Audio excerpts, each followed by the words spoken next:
მოგესალმებით. ტელერადიო მაუწყებლობა ობიექტივი პირდაპირ ეთერში განაგრძობს მაუწყებლობას გადაცემით ახალგაზრდულის სული. დღევანდელი გადაცემის წამყვანები კვლავ უცვლელად მე მარიამ კაპანაძე და ჩემი თანაცამყვანი ესმა გუმბერიძე გახლავართ.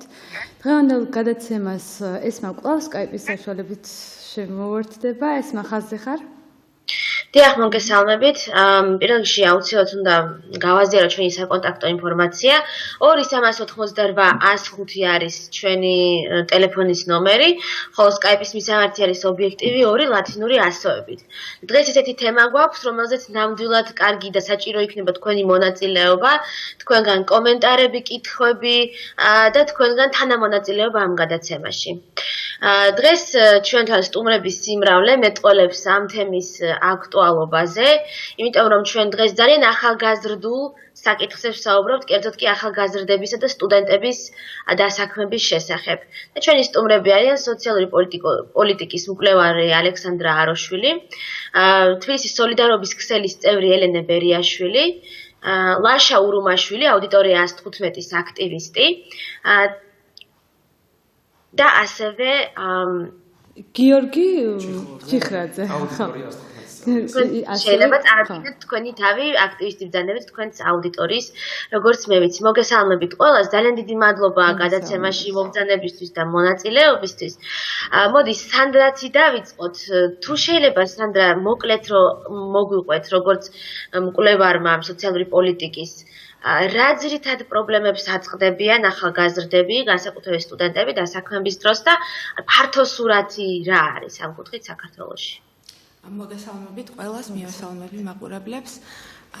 პირველ რიგში ალბათ დასაქმებაზე რაც ვლაპარაკობთ, უნდა ვილაპარაკოთ იმაზე, რომ ჩვენ 90-იანი წლების შემდეგ როგორც პოსტსაბჭოთა ქვეყანას გვახასიათებდა სტრუქტურული უმუშევრობა, რაც არ არის მხოლოდ დაუშვათ კონკრეტულ პერიოდში სამუშაო ადგილების ნაკლებობის პრობლემა, არამედ ეს უკავშირდება სტრუქტურულ გარდაქმნებს.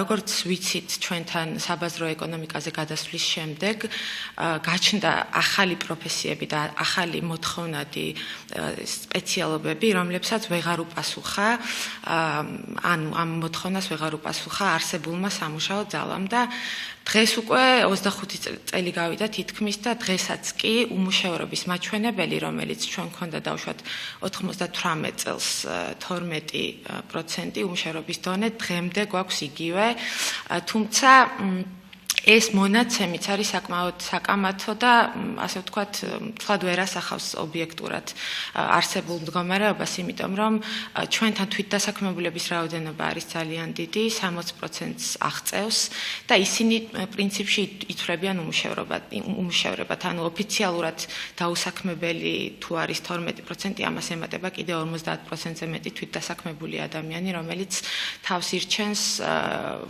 რაღაცა სოფლის მეურნეობაში საქმიანობით ან დაუშვათ რეპეტიტორობით, შეიძლება იყოს ტაქსისტი და ასე შემდეგ. ეს არის რა თქმა უნდა კატასტროფული მაჩვენებელი და ჩვენ ვიცით, რომ სახელმწიფოს ამ წლების განმავლობაში არ ქონია ისეთი ძლიერი რეფორმისტული ხედვა დასაქმების პოლიტიკის შემუშავებისათვის და რატომ უკაცრავად სანდრო გაწყვეტილებთ, რატომ ითვლება თქვათ ადამიანი, რომელიც თვითდასაქმებული და რაღაცა შემოსავალი აქვს, რატომ ითვლება ის მაინც დაუსაქმებლად? ამაზეც რო გითხრათ და კიდევ რა პროფესიები არის ისეთი, რასაც თქვათ ჩვენმა სამუშაო ძალამ ვერ უპასუხა და დღემდე ვერ პასუხობს, ამაზეც რო მოკლედ გითხრათ. კი ბატონო. ანუ პირველ რიგში ეს ოფიციალური მონაცემი, რომელსაც ითვლის საქართველოს სტატისტიკის ეროვნული დეპარტამენტი, არის შრომის საერთაშორისო ორგანიზაციის მეთოდოლოგიით შემუშავებული.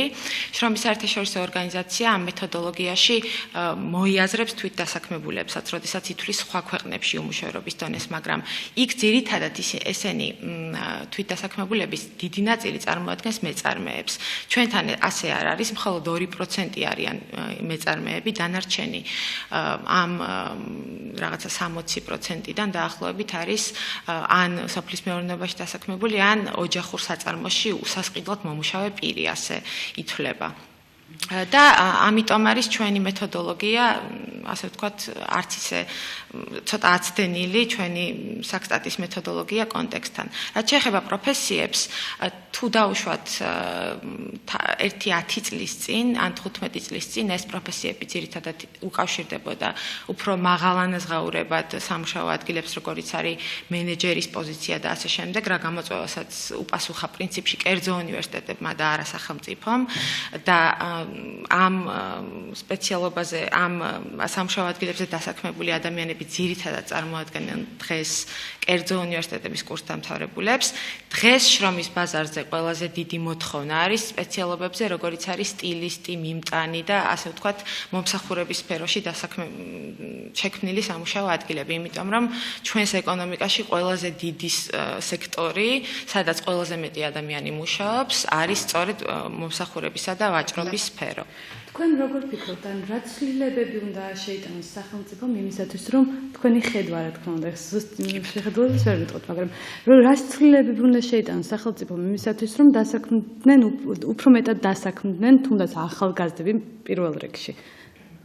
რა თქმა უნდა, ეს მიბმულია განათლებასთან პირველ რიგში, თუმცა მხოლოდ განათლებაში კონკრეტული ინიციატივების შეტანა სახელმწიფოს მხრიდან ვიცით, რომ მაგალითად ახლა პროფესიული განათლების რეფორმა იგეგმება და ეს კი ნამდვილად საჭიროა, იმიტომ რომ ჩვენ ვიცით, რომ დავუშვათ 100,000-მდე სტუდენტი აღირიცხება ყოველ წელს საქართველოს სტატისტიკის ეროვნული დეპარტამენტის მონაცემებით საქართველოში და აქედან 25,000 ამთავრებს ყოველ წელს. თუმცა ოფიციალურად დასაქმებულთა რაოდენობა 15 წელია მერყეობს 700,000-ის ფარგლებში. ანუ ეს ნიშნავს, რომ ადამიანები, რომლებიც იღებენ უმაღლეს განათლებას, მათი სპეციალობები არ შეესაბამება შრომის ბაზარზე არსებულ მოთხოვნად სპეციალობებს.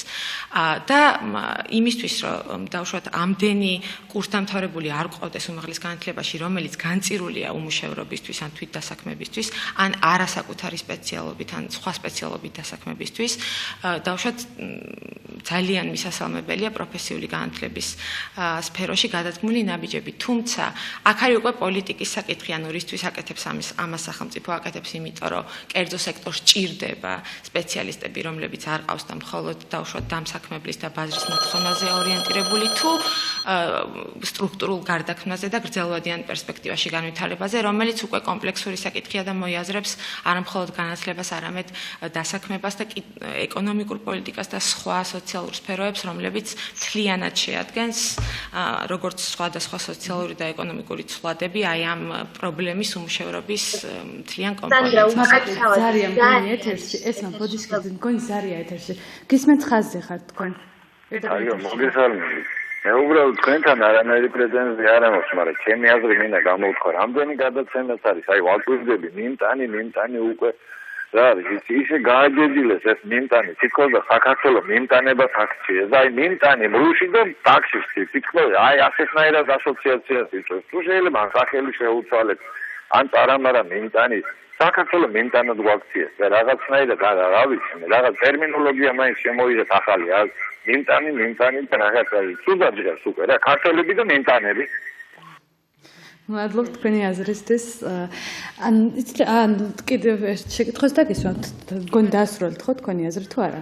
ხო, ანუ დავამატებდი იმას, რომ აი ზარი შემოვიდა და ამ ადამიანის სენტიმენტი გასაგები აბსოლუტურად, მაგრამ პირველ რიგში ეს იმის პრობლემაა, რომ ჩვენ წლების განმავლობაში ვიქეცით იაფი მუშახელის ქვეყანად და დაბალანაზღაურებადი მუშახელის ქვეყანად. თქვენ ახსენეთ, რომ აი მაგალითად 25,000-მდე სტუდენტი ამთავრებს სწავლას. როგორ ფიქრობთ თქვენ, არასწორი მიმართულებით ხო არ აბარებენ თუნდაც სტუდენტები? აი რადგან მე მაქვს შეხედულება, რომ პოპულარიზირებულ ადგილებში აბარებენ და თვლიან, რომ რაღაცა მოუტანთ მათ რაღაც ადგილს. არასწორი მიმართულებით აბარებენ თუ არა მეტწილად ახალგაზრდები, ამას როგორ ფიქრობთ? ნუ პრინციპში ეს კულტურულადაც არის ძალიან ძლიერი ფენომენი, რომ ყველას გონია, რომ თუ უმაღლეს განათლებას მიიღებს, უფრო მეტი შანსი აქვს, რომ დასაქმდეს, მაგრამ პრაქტიკა გვაჩვენებს, რომ ესე არ არის, იმიტომ რომ აღარ არის ჩვენთან ისეთი ტიპის სამუშაო ადგილები, რომ აკადემიური განათლების მქონე სპეციალისტებმა უპასუხონ ამ მოთხოვნას, ხო? ამიტომ თვითონ უმაღლესი განათლების სფეროშიც ალბათ საჭიროა შიდა სტრუქტურის რეფორმირება უმაღლესი სასწავლებლებისაც. შეიძლება დავუშვათ გადანაწილდეს თუ რაღაცა ესეთი საფუძვლიანი რეფორმის წინაპირობა გვექნება ან სურვილი, შეიძლება დავუშვათ იმაზე საუბარი, რომ გადანაწილდეს თავად ფაკულტეტებზე კვოტები, სად უფრო დავუშვათ საჭიროა მეტი სტუდენტი, სად არ არის ჩვენ დღეს პრინციპში ეს კვოტები გვაქვს ხელოვნურად გაზრდილი, იმიტომ რომ ყოველი სტუდენტი უნივერსიტეტისთვის ნიშნავს ვაუჩერს, ანუ დაფინანსებას, ხო? ამიტომ უნივერსიტეტები ზდიან და თუ არ ვთქვი 2011 წლის შემდეგ გაიზარდა ეს კვოტა სტუდენტების მიღების რაოდენობას და ეს ასე ვთქვათ არ არის დაგეგმილი თვითონ უნივერსიტეტის პოლიტიკით, არამედ მთლიანად ფინანსური მოტივებით არის განსაზღვრული. ამიტომ ესეც რა თქმა უნდა შეიძლება რომ სხვანაირად დაიგეგმოს. აი მოკლედ გითხრათ და მოგიყვეთ, აი რა ყოველდღიურ სირთულეს ატყდება თქო ახალგაზრდა ადამიანი დასაქმების და სამუშაოს პოვნის დროს. და კიდევ მნიშვნელოვანი საკითხი, ანუ რატომ არის ახალგაზრდების დასაქმება უფრო პრობლემური, იმიტომ რომ ძირითადად მათ ახალგაზრდებს ითხოვენ ყველა სამსახურზე და ყველა სამუშაო ადგილას და მაინც ახალგაზრდები უფრო მოწყვლადები არიან სხვადასხვა კვლევების მიხედვით და ამაზეც რო გითხრათ. რა იწევს ამას? და ბოდიში კი ბატონო, ეხლა არასწორად არის დაგეგმილი და შეიძლება სხვანაირად დაიგეგმოს. თუ შეიძლება ესეც გითხარით ამის შესახებაც, როგორ შეიძლება დაიგეგმოს ხო ეს? კი ბატონო, ანუ პირველ რიგში ესე იგი ახალგაზრდები რა თქმა უნდა წარმოადგენენ შედარებით მოწყვლად ჯგუფ სპეციალისტების, იმიტომ რომ ისინი ძირითადად დასაქმდებიან ხოლმე არასტაბილურ და დროებით სამუშაო ადგილებზე, ხო? და მით უმეტეს ჩვენთან ამას ხელს უწყობს ეს რაც აღვნიშნეთ, რომ სერვისის სფერო არის ყველაზე განვითარებული, სადაც სტაბილური სამუშაო ადგილი თითქმის არ არსებობს.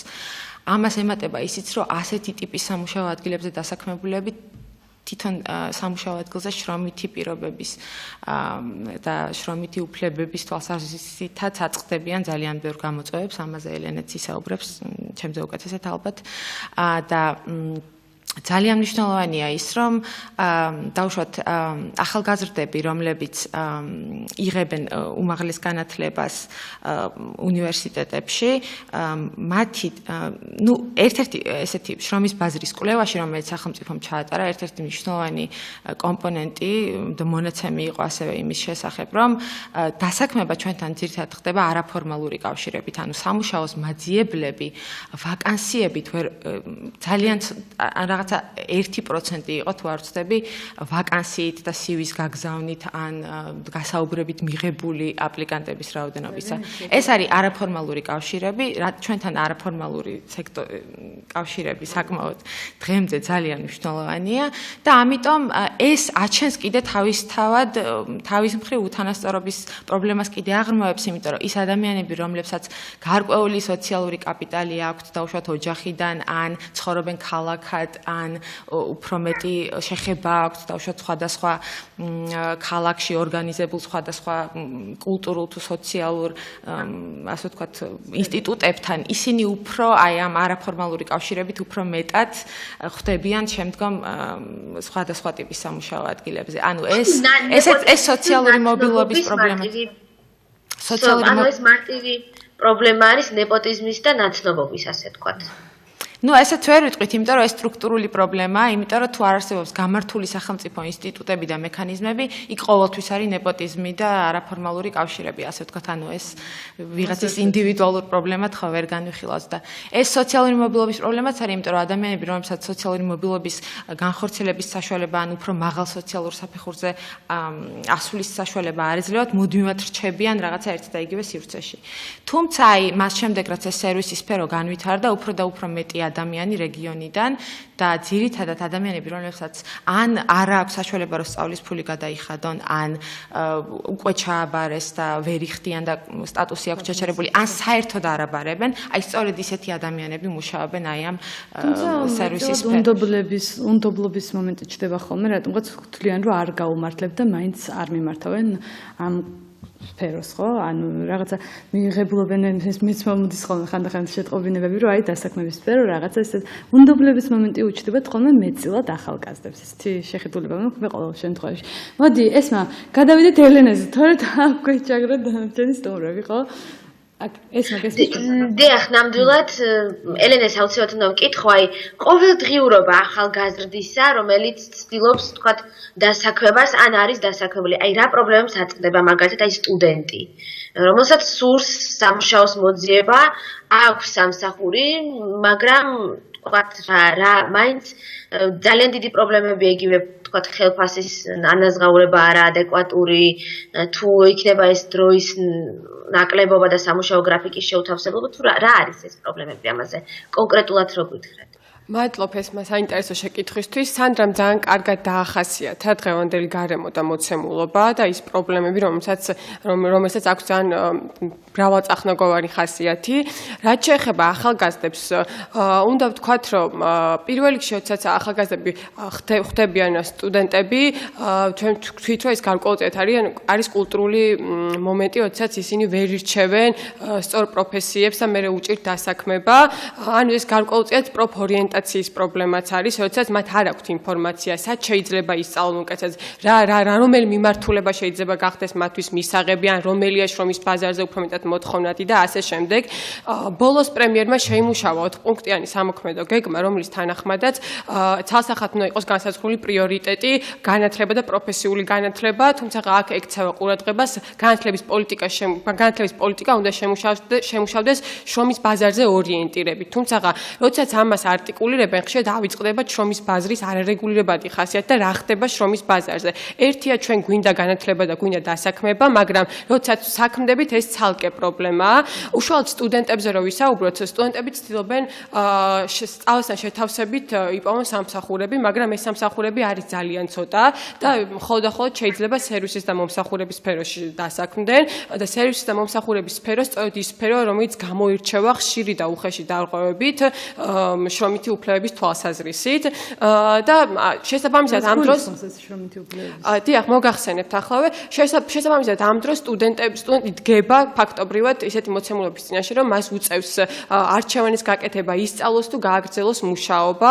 ეს მუშაობა მას სჭირდება არა იმიტომ, რომ რაღაცა ტიპის გამოცდილება მიიღოს, არამედ იმისთვის, რომ შეძლოს სწავლის საფასურის გადახდა. ან ის თუ არის რეგიონიდან, მას უწევს ქირის გადახდა თბილისში და ასევე სხვა პრობლემები. მას სჭირდება არსებობისთვის ეს სამსახურები და ეს სამსახურები ხშირ შემთხვევაში არის ძალიან შეუფერებელი სტუდენტისთვის, როგორც საათობრივი განაკვეთით, ასევე სამუშაო ანაზღაურების თვალსაზრისით და რაც მთავარია, მათ უწევთ არა ერთი ფუნქციის შესრულება სამსახურში, არამედ მრავალი სხვა ფუნქციების შესრულება და ეს ცალკე პრობლემაა, რაც ნიშნავს და სწორედ ეს ნიშნავს იმას, რომ ძალიან ხშირად და უხეშად ირღვევა ამ ადამიანებისთვის შრომის უფლებები.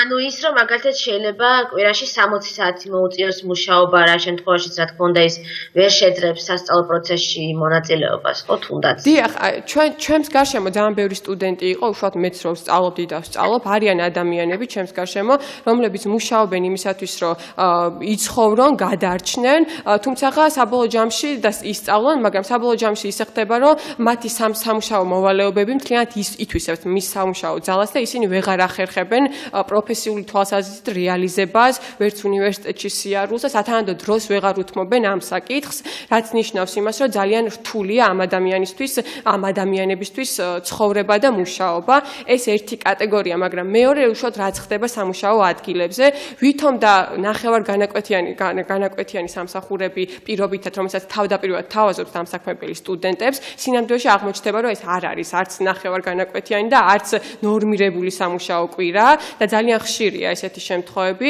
ჩვენ ვიცით, რომ შრომის კოდექსით დადგენილია, რომ ნორმირებული სამუშაო კვირა არ უნდა აღემატებოდეს 40 საათს, 48 საათში იმ შემთხვევაში თუ არის სპეციფიური სამუშაო, მაგრამ თუ გადახედავთ თქვენ სპეციფიური სამუშაოების სიას, თითქმის ყველა სამუშაო მოაზრებულია სპეციფიურ სამუშაოდ, რაც ნიშნავს იმას, რომ დამსაქმებელს უფლება აქვს 48 საათი ამუშაოს ადამიანები, თუმცა 8 საათი არის აქედან ზეგანაკვეთური. ზეგანაკვეთურს როგორც წესი არავინ არ ანაზღაურებს. აძლევს და ცოდნები ამ ყველაფერთან მიმართებით არც სტუდენტებს, არც დასაქმებულებს ნაკლებად აქვთ და რომც გქონდეთ ეს ცოდნები, ის განცდა, რომ ისინი თუ მოითხოვენ და გარკვეულ წინააღმდეგობას გაწევენ სამუშაო ადგილებზე, აჩენს შიშის განცდას, რომ ისინი გათავისუფლებიან სამსახურიდან, იმიტომ რომ ჩვენ გვყავს ძალიან დიდი რაოდენობის დაუსაქმებელი ადამიანი და ისინი არიან მარტივად ჩანაცვლებადი კადრები და ყველა იაზრებს ამ მოცემულობას და ძალიან რთულია ამ შემთხვევაში გარკვეული ტიპის წინააღმდეგობის გაწევა დამსაქმებელთან, თუ მართლა ძალიან უხეშ დარღვევებამდე არ მიდის საქმე, ან პირდაპირ უკანონო გათავისუფლებასთან არ გვაქვს საქმე. საბოლოო ჯამში სოლიდარობის ქსელი ცდილობს ამ საკითხების აქტუალიზებას და ჩვენ ვხედავთ, რომ ბოლო რამოდენიმე პერიოდი შრომით საკითხებზე რაღაცა ტიპის ყურადღება და რეზონანსი არის საზოგადოების მხრიდან, თუმცა ეს არ არის საკმარისი და არც მხოლოდ ამაზე რეფლექსიაა საკმარისი, ძალიან მნიშვნელოვანია უშუალოდ სამუშაო ადგილებზე დასაქმებულების, სტუდენტების, პროფესიული კოლეჯებში მოსწავლე სტუდენტების, რომლებიც პოტენციური მშრომელები არიან, მათი ინფორმირება და ცნობიერების ამაღლება ამ მიმართულებით, იმიტომ რომ ამას არავინ არ აქცევს ყურადღებას. პირობითად თბილისის სოლიდარობის ქსელმა ეხლა დაიწყო ახალი კამპანია, რომელიც გულისხმობს პროფესიულ კოლეჯებში, როგორც პოტენციურ მშრომელებთან, მათთვის ინფორმაციის მიწოდებას, შრომის გარემოზე, შრომის კოდექსზე და სხვა და დაცვის შრომით უფლებების დაცვის მექანიზმებზე და აღმოჩნდა ისე, რომ არც ერთ სილაბუსში არ არის გაწერილი, პროფესიულ კოლეჯებში არც ერთ სილაბუსში არ არის გაწერილი მსგავსი საკითხების შესახებ არც სასწავლო კურსი და არც უბრალოდ სემინარი. ამიტომ ჩვენ გადავწყვიტეთ, რომ ეს ყოფილიყო ერთ-ერთი პრევენციული მექანიზმი, ან მათთვის არ არის ალბათ ხო ეს საკმარისი. ეს რა თქმა უნდა არ არის საკმარისი და თუ გადახედავთ თქვენ თუნდაც პროფესიული კოლეჯების 2013-20 წლის სტრატეგიას, იქ მხოლოდ და მხოლოდ ყურადღება არის გამახვილებული შრომის ბაზარზე ორიენტირებულ განათლების პოლიტიკის შემუშავებაზე, მაგრამ მე კიდევ ერთხელ ვამბობ, რომ შრომის ბაზარი დღეს როგორია, ამას არავინ არ უსვამს არავინ არ უსვამს ხაზს და რაც მთავარია, სამუშაო ადგილებზე ხშირი კონფლიქტები, როდესაც იქმნება, ამის პრევენციისთვის არავინ არ აკეთებს არაფერს და პირველ რიგში ეს არის ინფორმაციის მიტანა, თუნდაც რომ შრომის კოდექსი კერძო სექტორზე ვრცელდება და როგორც კერძოზე ვრცელდება ის საჯაროზე, ამაზე დასაქმებულებს აქვთ ნაკლები ინფორმაცია. პირობითად უმეტესობა მუშაობს კერძო სექტორში და მათ განცდა აქვთ, რომ კანონი მათ ვერ იცავთ, იმიტომ რომ კერძო სექტორი თითქოს და ხელშეუხებელი მოცემულობაა და ეს არის სასახად მცდარი წარმოდგენა და სწორედ ამიტომ ძალიან მნიშვნელოვანია საინფორმაციო კამპანიების გაძლიერება, არა მხოლოდ ცალკეული ჯგუფების მხრიდან, არამედ სახელმწიფომაც უნდა აიღოს ამ მხრივ გარკვეული პასუხისმგებლობა, თუმცა მე უკაცრავად აუცილებლად უნდა გკითხოთ აქვე. არასამთავრობო სექტორი ძალიან ბევრი ამბობს, რომ არასამთავრობოში იმუშაონ ახალგაზრდებმა და საქმდნენ.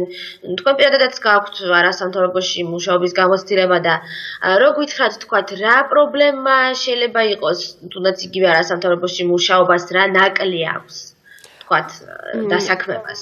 არასამთავრობო სექტორიც არ არის ისეთი დასაქმების სექტორი, რომელიც უზრუნველყოფს ამხელა კადრების გადინებას და თანაც ძირითადად არასამთავრობო სექტორშიც, როგორც ყველა სხვაგან, ჭირდება ძალიან მაღალკვალიფიციური ადამიანები და სპეციფიური უნარების მქონე. პირობითად უნდა იცოდე ენა კარგად, უნდა იყო რაღაც იმ საკითხებზე, რომლებზეც მუშაობენ არასამთავრობო ორგანიზაციები, იმ საკითხებზე ძალიან კარგად გარკვეული და ასე შემდეგ. და აქაც ძალიან მაღალი სტანდარტია და მოთხოვნა და მიწოდება აქაც არ შეესაბამება ერთმანეთს და არასამთავრობო სექტორი ვერ უზრუნველყოფს და არც უნდა უზრუნველყოს დასაქმების პრობლემის გადაჭრა და ეს არგუმენტი არ შეიძლება განვიხილოთ როგორც დასაქმების პრობლემის გადაჭრის არგუმენტად, იმიტომ რომ არასამთავრობო სექტორის წილი შეიძლება 1%-იც არ იყოს დასაქმების კუთხით საქართველოში. აი ხა თქვენ ახსენეთ, რომ მოითხოვენ განათლებას, უმაღლეს ენებს და ამდენ მოთხოვნების მიუხედავად შესაბამისი ანაზღაურება თუ არის მათი მხრიდან. დიახ, ანაზღაურების პრობლემა არის ცალსახად ძალიან მწვავე ჩვენს ქვეყანაში. როგორც სანდრამ თქვა, სერვისის და მომსახურების სფეროში არის ყველაზე ბევრი ადამიანი დასაქმებული და სტატისტიკას თუ გადავხედავთ, ეს ძალიან განგრძობა, კიდევ უფრო მეტი ადამიანი ერთვება ამ სფეროში. დიახ, მზრდადია ეს სექტორი, რო ვთქვათ. თუმცა ეს სექტორი გამოირჩევა ყველაზე მანკიერი პრაქტიკებით.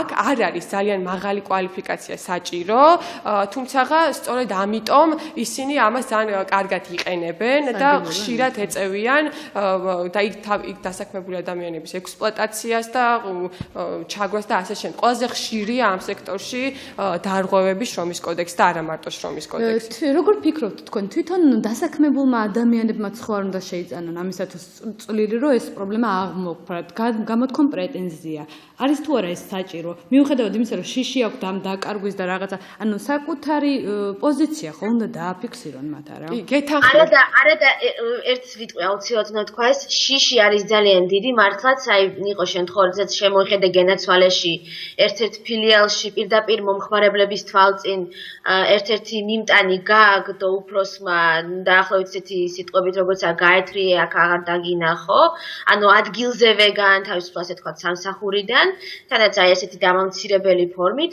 თუმცა იმ ადამიანმა ვერ შეძლო როდესაც მას შესთავაზეს თქვა ამ საკითხის გაჟღერება და საჯაროდ განცხადება ამის შესახებ იმ ადამიანმა იმ დასაქმებულმა ამაზე უარი თქვა და არა მარტო იმიტომ რომ მან უკვე დაკარგა სამსახური ხო ესეთი კითხვა ჩდება მაგრამ მისი არგუმენტი იყო ის რომ შეიძლება მომავალშიც მან ვეღარ შეძლოს დასაქმება ამიტომ ესეთი პრობლემები ძალიან მნიშვნელოვანი ანუ სამომავლო შიშიც აქვთ ადამიანებს ხშირად ელენე, როგორ ფიქრობთ, აი თან სტუდენტი, რომელიც თან იწყებს მუშაობას, ქონიათ თუ არა ზარია მაპატიეთ ბოდიშკებით?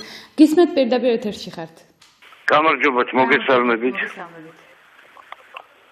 ისმის შემიძლია? დიახ, ისმის შემიძლია. რა მაინტერესებს იცით? აი ერთი რამე ვერ გავიდი ამ დასაქმებასთან იმაში.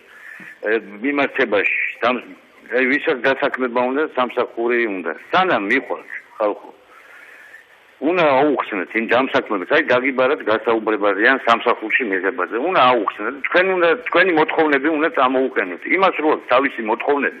ის თვითონ იმ მოთხოვნებსა და იმ კრიტერიუმებს რო გიყენებთ, ის აკმაყოფილებს ის მენეჯერი და თქვენ უნდა უთხრათ რა. გამაცანით სამსახურის სპეციფიკა, გამაცანით ჩემი უფლება მოვალეობები და რამდენი ხანი უნდა ვიმუშაო? აი დაახლოებით 9 საათიდან საღამოს 6 საათამდე. თუ გადავაცილე, შენ ვალდებული ხარ.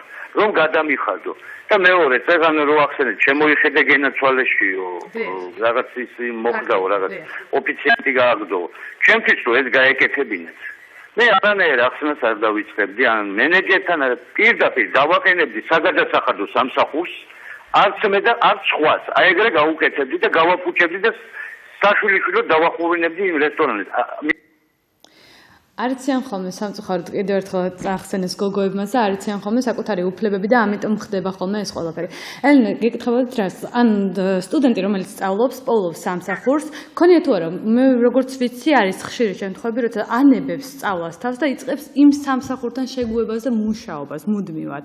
ქონია თუ არა ეს შემთხვევები თქვენს კი, იქამდე პირველ იმას დაუბრუნდები, უნდა აიღონ თუ არა ამ მხრივ მშრომელებმა პასუხისმგებლობა და რა თქმა უნდა აიღონ უბრალოდ და ჩვენი მიზანიც ეს არის მშრომელთა ორგანიზება და მშრომელთა ორგანიზება თავიანთი პრობლემების ადვოკატირების მიზნით და ჩვენ მუდმივად დავდივართ დასაქმების ადგილებზე ვესაუბრებით, ვაწყობთ საჯარო შეხვედრებს და ასე შემდეგ, ყველანაირი ხერხს მიმართავთ მათი ინფორმირების მიზნით, თუმცა ეს არის ერთ-ერთი მნიშვნელოვანი გამოწვევა. როგორ შეიძლება მან დღეს გადაჭრას და გაწიოს წინააღმდეგობა, როდესაც არ იცის რა არის შრომის ინსპექცია, როდესაც არ იცის შრომის კოდექსი ვრცელდება საჯარო სექტორზე თუ კერძო სექტორზე, როდესაც არ იცის რამდენი საათია კვირაში სამუშაო საათია ნორმირებული, გათვალისწინებული შრომის კოდექსი. როდესაც ჩვენ ვაწყდებით ამას შეუძლებელია ამ ცოდნების გარეშე ადამიანებმა, მშრომელებმა შეძლონ ორგანიზება და გაწიონ ისეთი ტიპის წინააღმდეგობა, რომელიც საბოლოო ჯამში დაეხმარება მათ თავიანთი შრომის გარემოს გაუმჯობესებაში. ამიტომ პირველი რაც არის ჩვენ და შევუწყოთ მათ ხელი და გავაცნოთ მათთვის მნიშვნელოვანი ინფორმაცია, რათა შეძლონ იმ მოცემულობის უფრო კარგად და ფართოდ დანახვა, რაც მათ დაეხმარება ახალი ბრძოლის წამოწყებაში, რომელიც რეალურ გავლენას მოახდენს მათ სამუშაო გარემოზე. რაც და ჩვენ მუდმივად ვაწყდებით ხოლმე და ისინი ხშირად ჩვენ მუდმივი კონსულტაცია გვაქვს ასეთ ადამიანებთან და ძალიან ხშირია ისეთი შემთხვევები, როდესაც ადამიანები აბარებენ თუნდაც პროფესიულ კოლეჯებს, თუნდაც უმაღლეს სასწავლებლებში და საბოლოო ჯამში ისინი იძულებულები არიან დაიწყონ მუშაობა და საბოლოო ჯამში ანებებენ სწავლას თამს და ამ რუტინულად ჩაბმული არიან ამ სამუშაო პროცესში და იცვლიან სხვა სამუშაო ადგილებს, მაგრამ ყველა სამუშაო ადგილი ხასიათდება ერთი და იგივე პრინციპით, რაც არის სამუშაო საათების გადამეტება. ხშირ შემთხვევაში სამუშაო შრომით ხელშეკრულებები არის ძალიან ცუდად და კანონის დარღვევით შედგენილი, ან საერთოდ შეიძლება არც ქონეთ ადამიანებს სამუშაო ხელშეკრულებები. პრობლემა არის ისიც, რომ მათ არ აქვთ კონკრეტულად გაწერილი თავიანთი ფუნქციები და ესეც უშუალოდ დარღვევა, მაგრამ თუ ადამიანმა არ იცის ამის შესახებ, ამაზე ვერ ექნება ადეკვატური რეფლექსია, მაგრამ რომც კონდეს მე გითხარით, რომ იმდენად მაღალია ჩვენთან დაუსაქმებლების მაჩვენებლები, რომ მათ აქვთ ძალიან ლეგიტიმური შიშის განცდა და ისინი არ მუშაობენ თან მარტო თავიანთი თავებისთვის. მათ უკან დგას ძალიან ბევრი ადამიანი, რაც ნიშნავს იმას, რომ ეს წინააღმდეგობის გაწევის სურვილი უფრო და უფრო მცირდება, თუ მართლა ძალიან ისეთ შემთხვევასთან არ გვაქვს საქმე, ძალიან კრიტიკულ შემთხვევასთან არ გვაქვს საქმე და უბრალოდ სხვა გზა არჩება დასაქმებულს გარდა წინააღმდეგობისა. თუმცა კი თუ არ დავაფიქსირეთ ჩვენი პოზიცია, არამედ ვფიქრობ, რომ არაფერი არ შეიძლება მაინც. ესე ვფიქრობ მე. ეს მაგისმენ ლაშასთან უნდა გადავიდეთ შეკითხვით. ლაშა, თუ შეიძლება თქვენს გამოცდილებაზე გვიამბეს, თქვენ სტუდენტი ხართ ეკონომიკის ფაკულტეტის, გიმოხალისიათ ერთ-ერთ არასამთავრობოში და ახლა, მაგრამ ეძებთ ახლა ამჟამად სამსახურს. აი ამაზეც რო გვიამბოთ, რატომ ვერ პოულობთ, რატომ ეძებთ, მიუხედავად იმისა, რომ გაქვთ უკვე გამოცდილებაც, ხო, ანუ ის რაზეც გვეუბნებიან, რომ გამოცდილება უნდა გქონდეთ და დასაქმდებით, ხო, რაღაც გამოცდილება გაქვთ, მაგრამ თქვათ მაინც ვერ პოულობთ სამსახურს, აი რო გვიამბოთ თქვენ სამსახურის ძიების პროცესზე.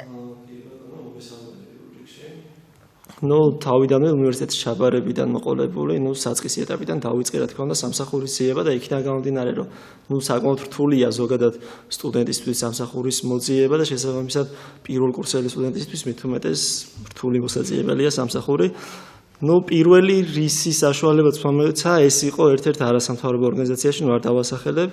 იქ ასე ვთქვათ, მუშაობაც არ ერქვა იმას, ვინაიდან არანაირი ანაზღაურება მე არ მქონდა, არც ფულადი, ხო, მოხალისეა კი ბატონო.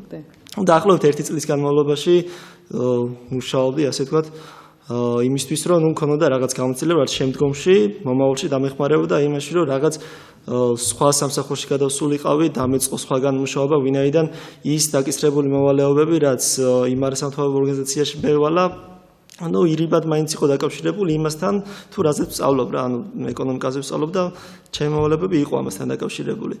ამის შემდეგ, რა თქმა უნდა, მე სისტემატურად კვლავ აგრძელებდი სამსახურის ძიებას, მაგრამ ეს გრძელდებოდა და დღემდე გრძელდება. უამრავ ადგილზე თითქმის ყოველდღიურად ვსკროლავი საიტებს, სადაც შეიძლება რაღაცა სამსახურის მოძიება ვაგზავნი ვაკანსიებს.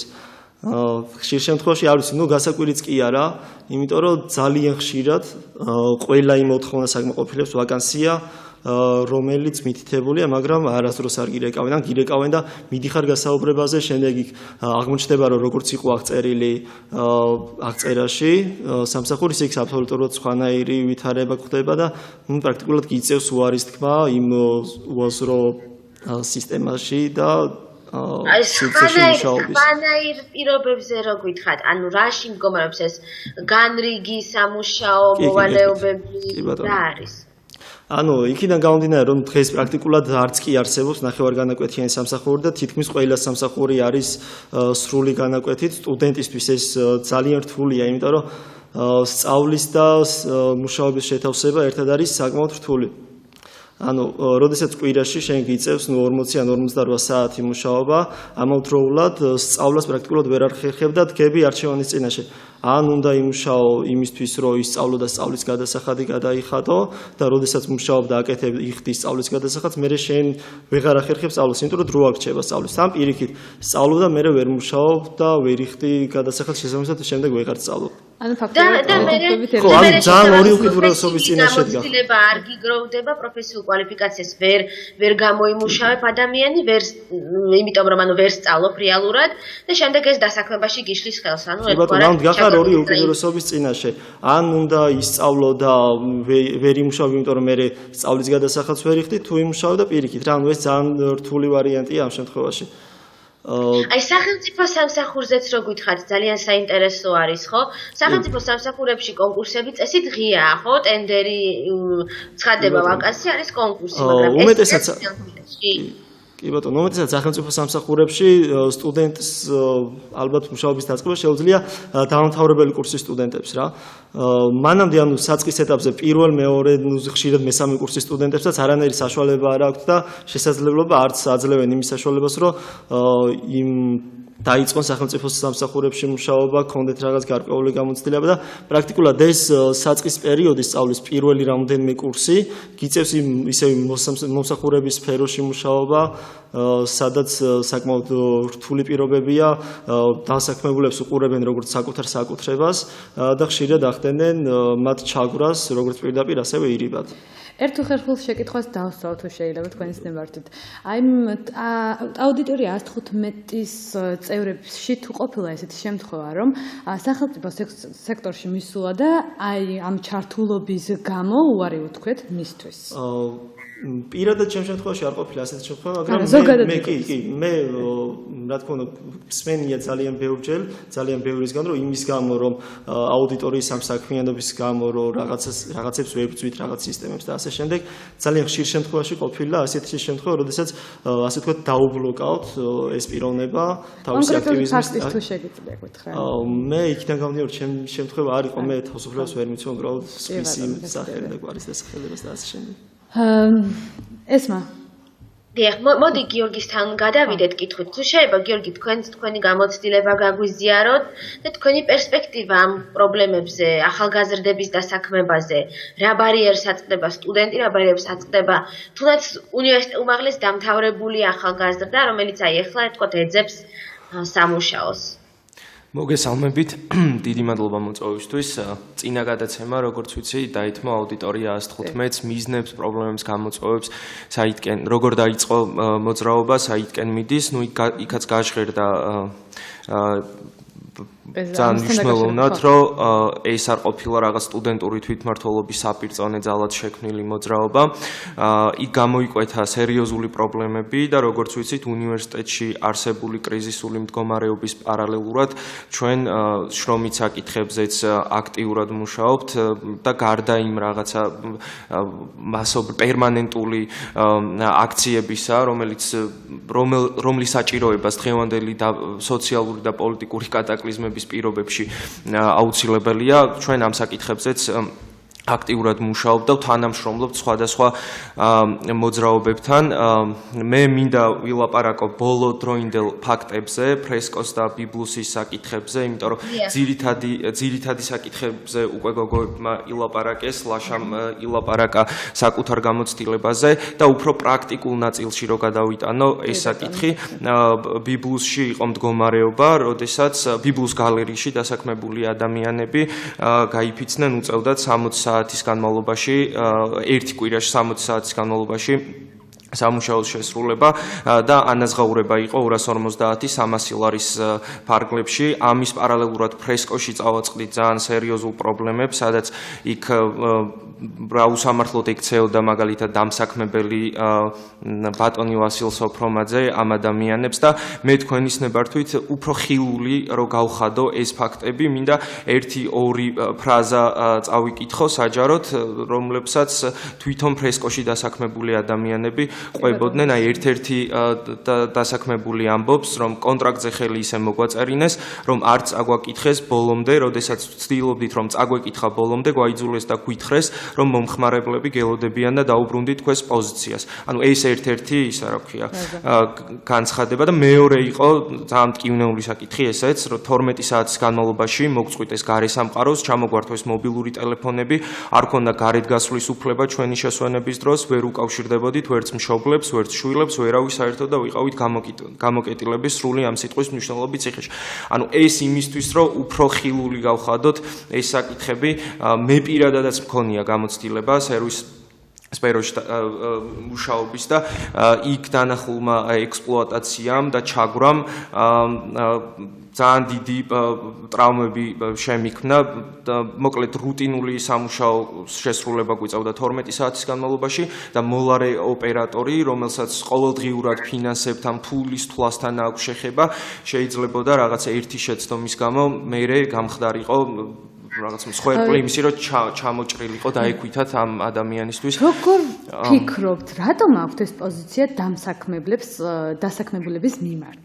თუ შეიძლება გიყვასოთ. საკითხი დგას ძალიან მარტივად იმეთ პრიზმიდან რო შევხედოთ, იმიტომ რომ სერვის ეკონომიკაში ჩაბმას არ ჭირდება რაღაც განსაკუთრებული დიდი კვალიფიკაცია, მაქსიმუმ ტრეინინგ კურსები გაგატარონ, სადაც გასწავლონ თუ როგორ აღუძრათ წყიდველობითი იმპულსები მაგალითად ადამიანებს და ეს არის ანაბანა, მოკლედ ამ სერვის ეკონომიკის და შესაბამისად იმის გათვალისწინებით, რომ ძალიან მარტივად შეიძლება ახალი კადრების, ახალი რეზერვების მობილიზება, არანაირ პრობლემას არ ქმნის დამსაქმებლისთვის ის, რომ ვთქვათ, შეიძლება ერთდროულად 10-მა და 15-მა დასაქმებულმა დატოვოს ის დაწესებულება. თან საინტერესო ის არის, რომ სულ ხშირად გვესმის ფორმულირება შემდეგი წინადადებით, რომ თუ არ მოგწონს წადიან, ეს ხო შენი არჩევანი. აი წეგან მიმტანობაზე ზარი იყო სტუდიაში და მიმტანობაზე ისაუბრა ერთ-ერთი შემთხვევა.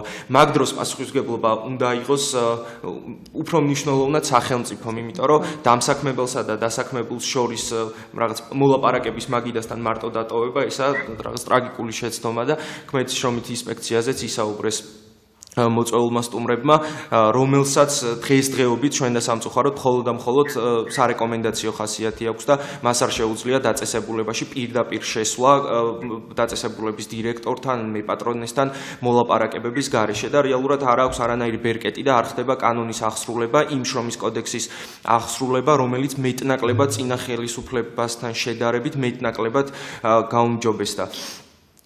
ძალიან საინტერესო არის სასამართლოს უკაცრავად ისმა ერთი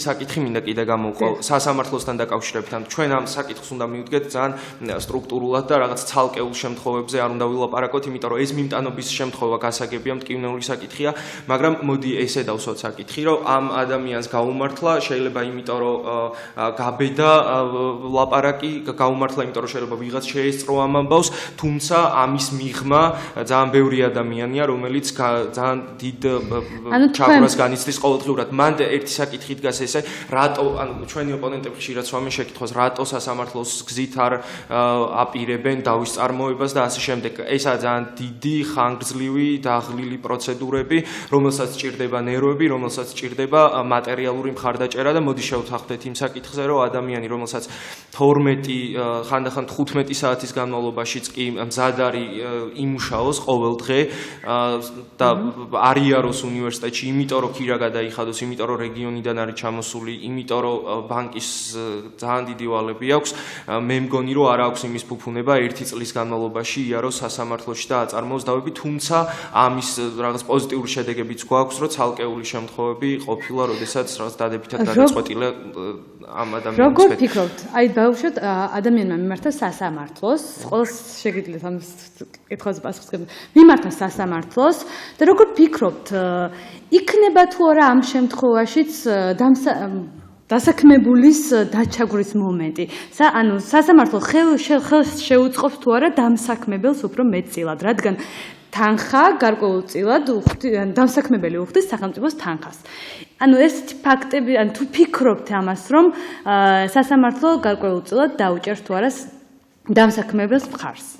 მე ვისაუბრებ შეიძლება. კი ბატონო, კი ბატონო. პროფესიულურმა კავშირებმა 2013 წლის განახლებული შრომის კოდექსის პირობებში რამდენი სამართლებრივი დავაც აწარმოა სასამართლოში დაახლოებით 90-დან 95%-მდე მოგებებით სრულდება დასაქმებულების მხრივ, რაც ნიშნავს იმას, რომ სასამართლო, ანუ თუ პრაქტიკას გადავხედავთ, არ არის მაინც და მაინც გადახრილი დამსაქმებლის მხარეს, იმიტომ რომ ძალიან ბევრი წარმატებული შემთხვევა ჰქონდა, რომ დასაქმებულმა მოიგო სამართლებრივი შრომითი დავა და ძალიან ეს ნიშნავს იმას, რომ განახლებული შრომის კოდექსი კოდექსი იძლევა იმის საშუალებას, რომ სამართლებრივი შრომითი დავა დამთავრდეს წარმატებულად. ამიტომ შეიძლება ითქვას, რომ ღირს შრომითი დავის სამართლებრივი გზით წაყვანა, უბრალოდ ეს არის მართლა გარკვეულ მოცემულობასთან დაკავშირებული, როგორც არის ხანგრძლივი დროის განმავლობაში იწერება, იჭირდება მას მართლა ძალიან დიდი ადამიანური რესურსი და გარკვეულად სხვა რესურსებიც, თუმცა თბილისის სოლიდარობის ქსელი მაგალითად ამ ვალდებულებას იღებს საკუთარ თავზე და რამოდენიმე დავა აქვს შეტანილი სასამართლოში და ველოდებით განჩინებას და იმედი გვაქვს, რომ ეს ამ შემთხვევაში დამთავრდება დასაქმებულების გამარჯვებით. სამისად შეგვიძლია ამ შემთხვევაში სასამართლოს რაღაც დონეზე დავაყენოთ. მე აუცილებლად გადაცემის ბოლოსკენ უნდა ვკითხოს სანდრას უკვე სახელმწიფო სამსახურების ხელმისაწვდომობაზე, თუნდაც ახალგაზრდებისთვის რამდენად ხდება მართლაც ღია კონკურსით დასაქმება თქვა სახელმწიფო სამსახურებში ადამიანების თუ იქაც თქვა ეს არაფორმალური კავშირები თამაშობს უფრო დიდ როლს და დომინირებს. ჯერ სასამართლოზე დავამატებ და შემდეგ გიპასუხებთ. მე მგონი ძალიან მნიშვნელოვანი, ანუ სასამართლო ზოგადად არ არის პრევენციული ინსტიტუტი, ხო? ის ვერ მოახდენს პრევენციას იმ დაუშვათ რაღაცა მოვლენების და დარღვევების, რაც შემდგომ ხდება იქ განსახილველად, ხო? ჩვენ, როდესაც ვსაუბრობთ რაღაცა შრომითი უფლებების დარღვევაზე, შრომითი პირობების რაღაცა არაადამიანური შრომითი პირობების და ასე შემდეგ, ჩვენ უნდა ვისაუბროთ პირველ რიგში პრევენციაზე. თუმცა მიუხედავად ამისა, სასამართლოს დასაქმებულების მიერ მოგებული პრეცედენტები ხშირად ქმნის ესეთ ახალ პრაქტიკებს და ასეთი შემთხვევებიც ყოფილა. მაგალითად, დავუშვათ რაღაცა შრომითი დავა არის რაღაცა კონკრეტულ საკითხზე, რომელიც ბუნდოვანია თავად კანონში. შესაძლებელია, რომ აი ამ რაღაცა კონკრეტულ სპეციფიურ პატარა პუნქტზე შეიქმნას ახალი პრაქტიკა სამართლებრივად. ამიტომ არის ასევე მნიშვნელოვანი სასამართლო, მიუხედავად იმისა, რომ ეს არ არის პრევენციული და ამას რა თქმა უნდა სახელმწიფო მექანიზმები უნდა არეგულირებდეს, სანამ სასამართლომდე მივა საქმე. ასევე სანამ ეს მას უპასუხებ, მინდა რომ გამოვეხმაურო წინა მოსაზრებებსაც და აი ეს არაინფორმირებულობის პრობლემა, რომელზეც ვისაუბროთ, ხო, რომ დასაქმებულები არ ფლობენ ინფორმაციას თავის შრომით უფლებებზე და ასე შემდეგ, ეს რა თქმა უნდა ძალიან მნიშვნელოვანია, მაგრამ ერთ კომპონენტს შევიტანდი, რომ აქ რაღაცა კიდე არსებობს რაღაცა სხვა დამატებითი ფაქტორები, რომლებიც ძალიან ხელს უწყობს აი ამ ველურ საბაზრო გარემოს, ხო? აი მაგალითად ის, რომ ეს კორპორატიული, კერძო კორპორატიული ეთიკა და ეს კორპორატიული რაღაცა შიდა ურთიერთობები ჩვენთან გახდა რაღაცა პერიოდში ძალიან ესეთი უალტერნატივო და აი მართლა ის სახელმწიფოს პოლიტიკა თუ გადავხედავთ ნაციონალური მოძრაობის პოლიტიკას, ხო, მთელი ეს პოლიტიკა მიმართული იყო იქამდე, რომ ვინც არის წარმატებული, ვინც არის განათლებული, ის არის საზოგადოების სრულფასოვანი წევრი და დანარჩენი ადამიანები, რომლებიც ვერც საქმდებიან, ვერც განათლებას იღებენ, არ არიან წარმატებულები, არიან მოწყვლადები,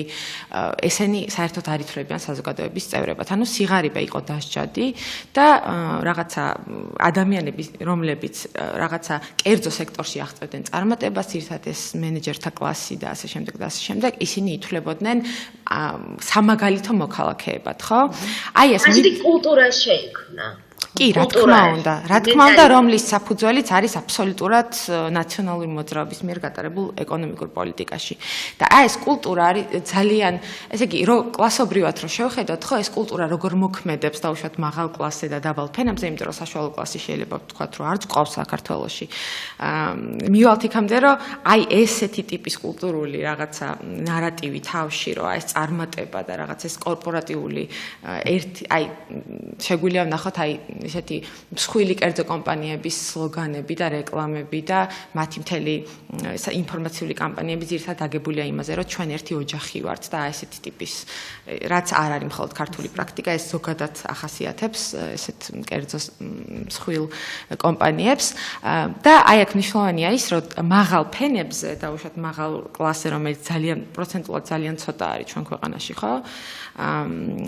ეს მოქმედებდა ისე, რომ ისინი მართლაც ხდებოდნენ იყვნენ წარმატებულები, იმიტომ რომ მათ ჰქონდათ საშუალებები ესწავლათ ისე, რომ დასაქმებული იყვნენ მაღალანაზღაურებად პროფესიებზე და ასე შემდეგ და წასულიყვნენ საზღვარგარეთ ესწავლათ და ასე შემდეგ. და ვინ გახდა ყველაზე მოწყვლადი აი ამ კულტურული ნარატივისგან, რა თქმა უნდა, ისევ დაბალი ფენა და ეს მოწყვლადობა სწორედ იმაში მდგომარეობს, რომ მათ რაღაცა ეს ჯერათ რაღაცნაირად, რომ აი ამ ჩაგვრის ატანით რაღაცა ტიპის დაწინაურებას მიიღებენ. აი ეს არის პირველ რიგში ყველაზე მცდარი ესეთი ნარატივი, რასაც აი ალბათ ისევ შველის ეს საინფორმაციო კამპანია, რასაც სოლიდარობის ქსელი ცდილობს რომ გააკეთოს და ძალიან მნიშვნელოვანი შედეგები აქვს ხოლმე. იმიტომ რომ ადამიანები უცბად რწმუნდებიან საკუთარ შესაძლებლობებში და ვეღარ ხედავენ თავის თავს მხოლოდ აი ამ ველური ბაზრის რისკებზე მინდობილად, ხო? სახელმწიფო სამსახურზეც რო გითხრათ ორი სიტყვით. კი ბატონო. ანუ სახელმწიფო სამსახურებში ახლა მე პირადად ეს მიმართულება არ მიკვლევია, მაგრამ ну რა თქმა უნდა ლაპარაკობენ იმაზე რომ ნეპოტიზმი არის ხშირად საჯარო სტრუქტურებში, მაგრამ ასევე ვიცი ბევრი შემთხვევა, როცა იქ საქმდებიან გამოცხადებული ვაკანსიების საფუძველზეც, ანუ ესეც არის. ეხა ამაზე ესეთი მყარი ესეთი ინფორმაცია არ მაქვს, თუმცა ვიტყოდი რომ შეიძლება ალბათ უფრო დაბალანსებულია. აი პრაქტიკები არსებობს ნამდვილად გავრცელებული ინფორმაციის მიხედვით არსებობს ისეთი პრაქტიკები, როდესაც ვაკანსია ცხადდება ფორმალურად და დაუშვათ უკვე შერჩეულიყავთ კანდიდატი, თუნდაც იგივე წინა სტაჟიორებიდან ან წინათ დასაქმებულებიდან და ასე შემდეგ და ვაკანსიის გამოცხადება უფრო ფორმალურ ხასიათს ატარებს. ეს მას სამხაროდ ჩვენი დრო იწურება. ელენე მხოლოდ ერთი სიტყვით ძალიან გთხოვ, თუ შეიძლება მიმართა იმ ახალგაზრდებს წეღანდელში, ჩემი მოსაზრება ან მე ესე მივხვდი რომ მიმართა იმ ახალგაზრდებს, რომლებიც იჩაგრებიან, რომ თუნდაც მიმართონ სახელმწიფოს. თუ შეიძლება დავაფიქსო, მეც კი მიმართავ, მაგრამ თუ შეგიძლია რომ უთხრა მათ ეს, რომ გამოხატონ თავიანთი მოსაზრება, თავიანთი პოზიცია. პირველ რიგში მინდა ვთქვა, რომ თუ ისინი არიან ნამდვილად თავიანთი შრომითი პირობების გამო შემლახო მდგომარეობაში, მათ არ უნდა აიტანონ ეს კონფორმისტულად ეს მოცემულობა და უნდა გაწიონ ნებისმიერი ტიპის წინააღმდეგობა, რაც შეძლებს მათთვის გარემოსა და თვითონ პირობების გაუმჯობესებას. ამ მხრივ არსებობს ძალიან ბევრი ჯგუფი, მაგალითად თბილისის სოლიდარობის ქსელი და არა მარტო და შეუძლიათ ნებისმიერი მსგავსი ჯგუფების და ორგანიზაციების გამოყენება, რათა მათ წინააღმდეგობას მიეცეს ორგანიზებული ხასიათი და დამთავრდეს კარგი შედეგით. დიდი მადლობა თქვენ ყველას მობრძანებისთვის. ჩვენს მაყურებელს დავამშვიდობებით. მომავალ შეხვედრამდე ზუსტად 2 კვირაში დაგიბრუნდებით პირდაპირ ეთერში. 2017 წლის 1 აპრილიდან ობიექტივის